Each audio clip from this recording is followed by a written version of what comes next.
ঈদের ছুটি পেয়েছেন, ফ্যামিলি নিয়ে ঘুরতে যাবেন কিংবা ঘোরার পরিকল্পনা করেছেন, সুন্দর একটি বিকেল উপভোগ করবেন, তাহলে আপনাদের বলবো সাভার ধামরাইয়ের ভিতরে রূপনগর চলে আসেন।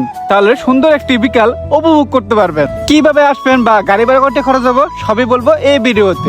আসসালামু আলাইকুম, আশা করি সকলেই ভালো আছেন। আল্লাহ তাআলার রহমত আপনাদের ভালোবাসায় আমি অনেক ভালো আছি। অনেক দিন ধরে বাসায় বসে আছি আর ভালো লাগতেছে না, তাই আজকে চলে যাবো রূপনগর। আমি আর আমার বন্ধু জুয়েল আর রাহাত, এই তিনজনে মিলে আজকে চলে যাবো রূপনগর বিকালটা উপভোগ করার জন্য। পল্লীবিদ্যুৎ থেকে অটো রিক্সার ভিতরে উঠলাম, এখন নবীনগর যাবো। এই তো নবীনগর আসে বললাম। নবীনগর থেকে এখন যাবো ডলিবিটা, জনবৃদ্ধি 20 টাকা করে, তিনজনে 60 টাকা একটা অটো ফুরাইছি আমরা। এটা হলো সেই নোয়ারহাট ব্রিজ। বলতে বলতে চলে আসলাম ডলিবিটা। এখন এই জায়গা থেকে একটা অটো রিজার্ভ করব। আমাদের কাছ থেকে জনবৃদ্ধি 30 টাকা করে চাইছে, আমরা 30 টাকা রাজি হয়েছি। আপনারা অবশ্যই এই জায়গায় এসে দামাদামি করবেন যে কত টাকা ভাড়া নেবে।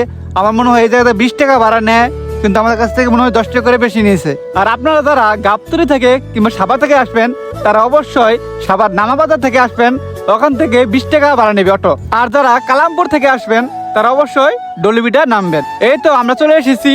এটা হলো সেই রূপনগর, যেটা কিনা শীতকালে সরষে ফুলে হলুদ হয়ে যা, আর বর্ষাকালে পানি এসে ভরে যা। আর এখন বর্ষাকালও না, শীতকালও না, তাই এখন কৃষকেরা ধান চাষ করতেছে। আর বর্ষাকালে এসে নৌকা দিয়ে ঘুরতে পারবেন। আর এই জায়গায় যে বাতাসটা পাবেন, ওই বাতাসটা শহরের ভিতরে পাবেন না। মন প্রাণ খুলে নিঃশ্বাস নিতে পারবেন, আপনার মনটা অনেক ভালো হয়ে যাবে। সারাদিন কাজ করে তো আপনি অনেক ক্লান্ত হয়ে যান, তাই কাজের ফাঁকে যদি এই জায়গায় এসে একটু সময় কাটাতে পারেন, সত্যি আপনার মনটা অনেক ভালো হয়ে যাবে এবং কি কাজের প্রতি অনেক মন বসবে। এই তো আমাদের ঘোরাঘুরি শেষ, আমরা এখন বাসায় চলে যাব। যদি ভিডিওটি ভালো লাগে লাইক কমেন্ট শেয়ার করে দেবেন। ধন্যবাদ।